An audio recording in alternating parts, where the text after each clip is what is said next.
Police person, hi, hi. Police person, hi, hi. Police person, shame,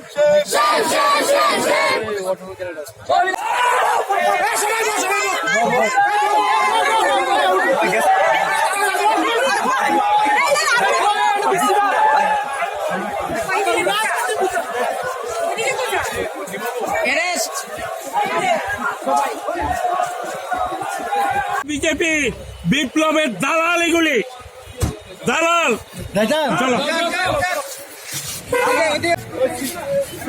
police অন্যায় অন্যায় বেঈমানের দল, রেজাকারের দল অ্যারেস্ট করেছে আমাদেরকে, রেজাকার। চলো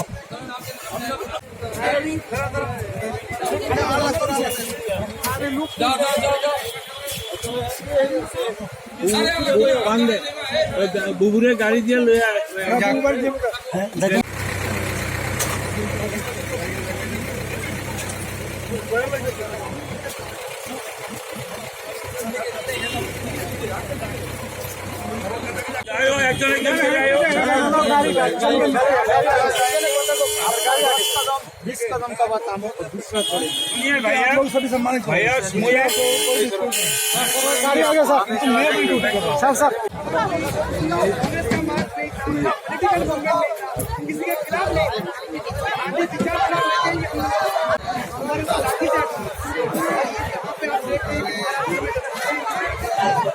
চলো চলো চলো চলো উঠাও উঠাও উঠাও ওইখানে সভা দেবো। চলো চলো চলো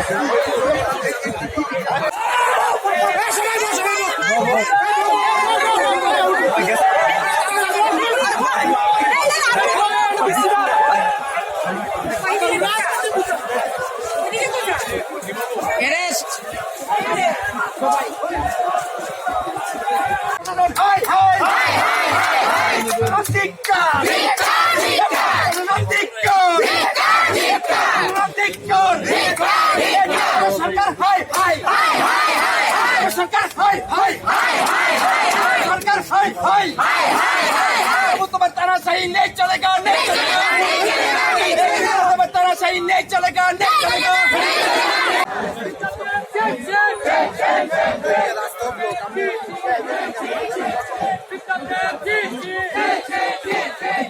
চলো সব গান্ধী নামে রাজনীতি করা মানছি না,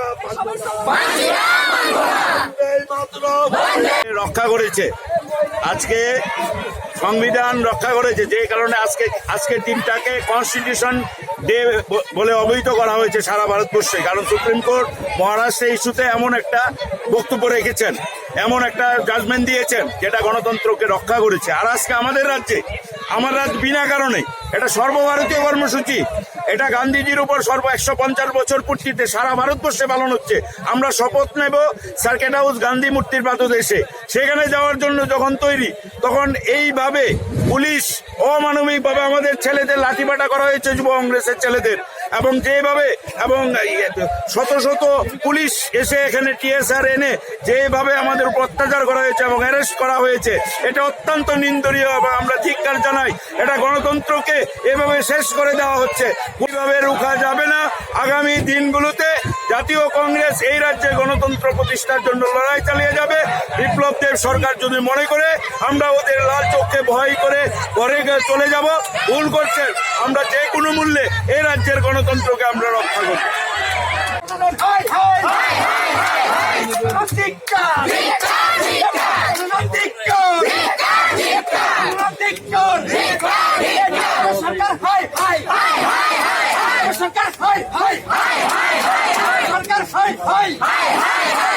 तुम्हारा तानाशाही नहीं चलेगा, नहीं चलेगा, तुम्हारा तानाशाही नहीं चलेगा, नहीं चलेगा।